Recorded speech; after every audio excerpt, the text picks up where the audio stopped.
A patient walks into the ED with flank pain and hematuria. A few days later, his INR is 28 with a spontaneous retroperitoneal hemorrhage. So, what happened? All right, welcome back to Core EM. I'm Avir Mitra, and today we're diving into one of toxicology's sneakiest defenders, superwarfarins.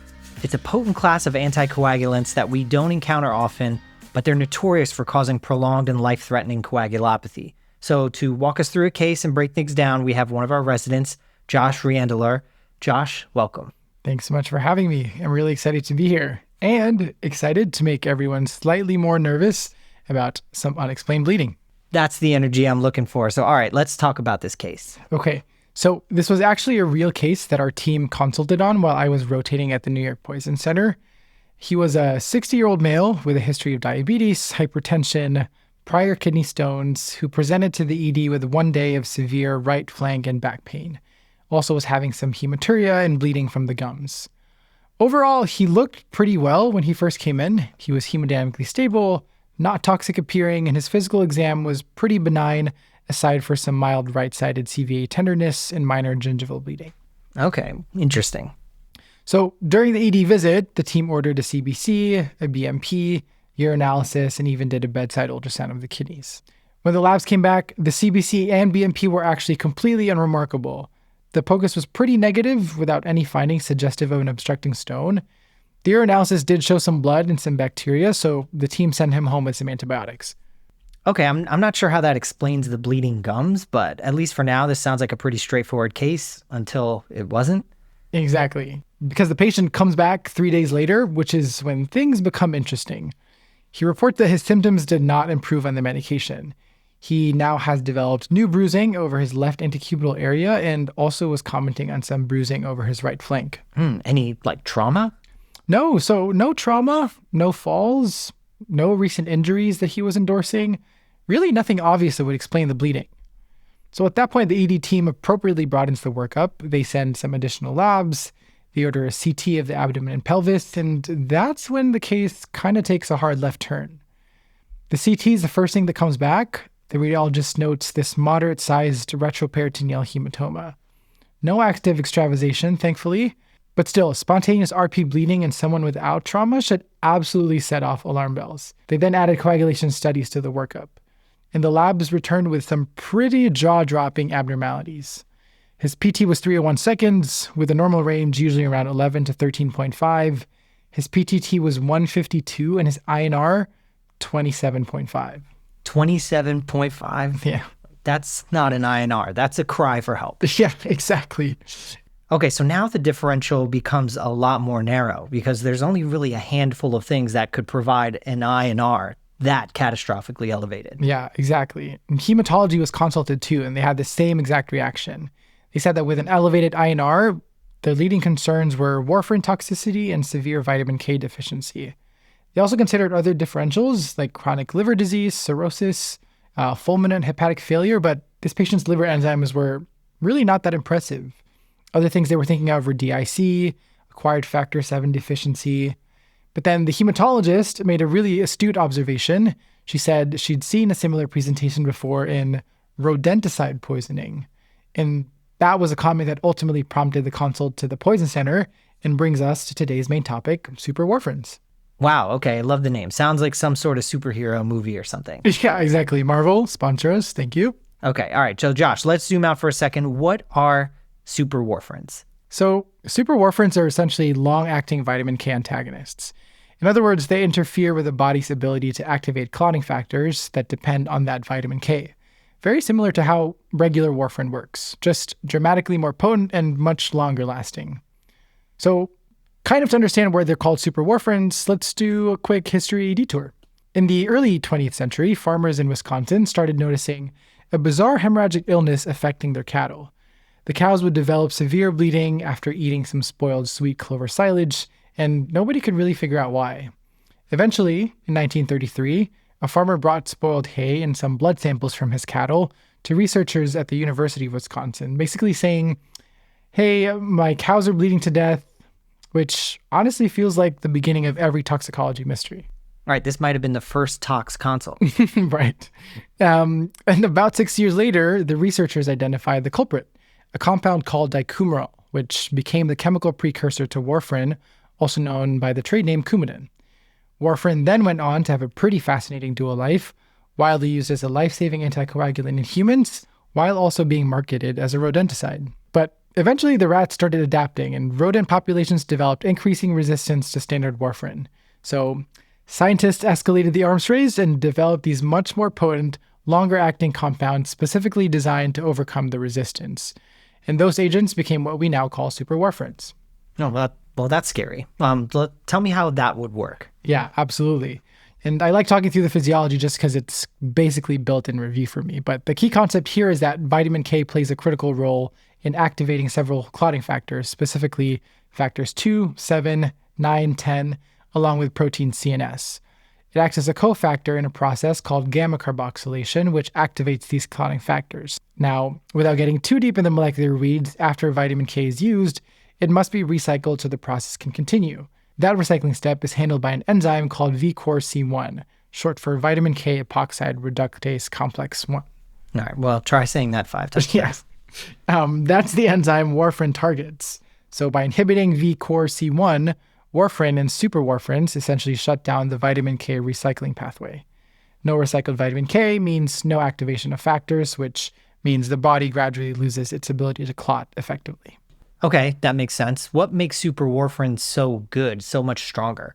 Yeah, the big difference is their duration and potency. Superwarfarins are incredibly long-acting. Compounds like brodifacoum, difenacoum, chlorophacinone, just to name a few, were chemically designed with large hydrophobic side chains, which basically make them extremely lipophilic. And as we learned in pharmacology and tried to forget afterward, lipophilic compounds love to hang out in biological membranes and in adipose tissue.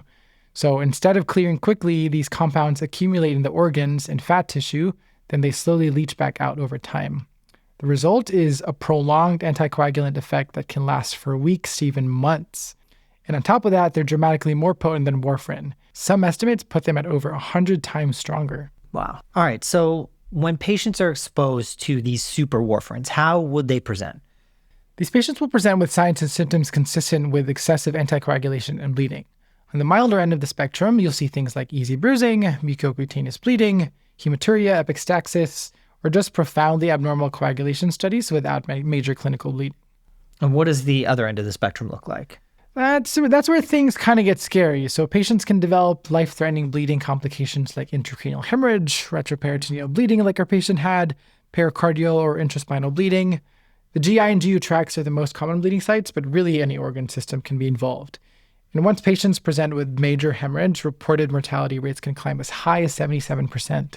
Oh, man. Okay, so we got to recognize this early. Yeah, absolutely. So one of the biggest challenges with these rodenticides is that the coagulopathy can persist for weeks to months, but patients usually don't come in until they're visibly bruising or actively bleeding, which means that exposure at that point may have happened quite a while before they even reach the hospital. In most cases, you either need a very large acute ingestion or repeated smaller exposures over time to accumulate enough of it to overwhelm the vitamin K cycle. All right, well, now that we've covered the history, the physiology, how these patients present, let's talk about management. How are you going to treat superwarfarin toxicity? Yeah, reverse. You're basically going to treat these patients the same way that you would if a patient had regular warfarin on board. All right, well, then let's review that. All right, so if a patient has severe or life-threatening bleeding, priority is rapid factor replacement. Typically, that means either 4-factor PCC or fresh frozen plasma to immediately replenish clotting factors, followed by vitamin K administration. And that sequence matters because vitamin K doesn't work instantly, so it helps the liver synthesize new factors, but that process takes time. So you're replacing the factors and you're trying to build new factors at the same time. Correct. Broadly speaking, factor replacement with something like 4-factor PCC generally lasts around 12 to 24 hours and usually doesn't require repeat dosing unless there's ongoing bleeding or if the initial response is inadequate. And as a quick side note, if you're choosing between PCC and FFP, PCC is often preferred because it gives a more predictable correction. FFP, on the other hand, usually requires blood typing, thawing, larger infusion volumes, which is not ideal when your patient is actively trying to bleed out. Right. So if you can get it, PCC is a lot quicker. Right. And time matters in these cases. The good news is that by the time the PCC effect starts wearing off, around that 12 to 24 hour mark, the vitamin K should already be kicking in, since its delayed onset of action is usually between 2 to 6 hours. Okay, so for the vitamin K, would you give that orally or IV? Yeah, so most literature recommends an initial IV dose of vitamin K, followed by a prolonged maintenance oral therapy until their INR is stabilized. Okay, yeah, that makes sense. So just to tie it all together, like unstable patient, they need rapid factor replacement and vitamin K. In contrast, if the patient has just really bad labs but no major bleeding, maybe you could just do vitamin K alone. And in those less severe cases, oral administration is safe, effective, probably easier. I'd also say that once you're thinking superwarfarin, you might want to call poison control early. Yeah, 100%. I mean, it's helpful to know all this information, but if you forget everything we've talked about today, the one thing I do want you to remember is to call the poison center. They will be your best resource. Okay, Josh, you mentioned that these patients require prolonged treatment, as compared to warfarin. How long are we talking here? Yeah, that's a great question. I mean, these compounds have a very long half-life and you can't dialyze them away. One study showed that patients who had this on board averaged about 168 days of treatment. And there was even a case report that described a patient who had a coagulopathy for an entire year. That's like a whole lease. Yeah, exactly. So after initial stabilization, patients are typically transitioned to oral maintenance vitamin K therapy with very close outpatient follow-up. They'll often need serial INR monitoring, gradual titration of that medication dose until their INR normalizes. Wow, this is so wild and fascinating. What happened with this particular patient? Yeah, thankfully, outside of the RP bleed, he actually did pretty well. He remained stable, never developed any significant progression of the hemorrhage. So he responded to the treatment pretty nicely, and after about 8 days in the hospital, he was discharged with a normalized INR. Amazing. Did you ever find out what the exposure was? What happened to this guy? Yeah, sort of. His blood was tested for the different VKA compounds and came back positive for this one called bromadiolone. However, nobody could clearly identify the source. He wasn't on any medications, no intentional ingestion history, and there wasn't an obvious occupational or environmental exposure. There are a lot of cases of people being poisoned with rodenticides, but the patient was pretty adamant there was no safety concern and there was no suspicious circumstances.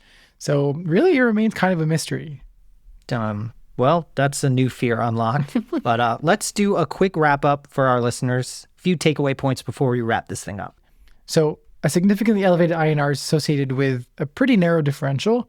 Among these, you really want to think about toxicity from vitamin K antagonist, whether that's regular warfarin or superwarfarins. So ask about rats in the house, and then remembering that superwarfarins cause profound and prolonged coagulopathy. Their mechanism of action is the same as warfarins, but their pharmacokinetics are what makes them very unique and insidious. And then management depends on the presence of life-threatening bleeding. So again, in stable patients, vitamin K alone is sufficient. For those unstable bleeding patients, you want to replace those factors first to stabilize, and then they'll probably be transitioned to a long course of vitamin K therapy. And then lastly, call the poison center early. This may be the difference between a good and a bad resuscitation. All right, well, that's a wrap, Josh. Thank you so much for coming in, talking about this cool case that you got to see. Appreciate it. Yeah, my pleasure. Thanks for having me. And like always, thank you for listening. Remember, you can check us out on social media, on Instagram. We have a YouTube channel with some videos as well, so follow us there, and we'll see you on the next episode.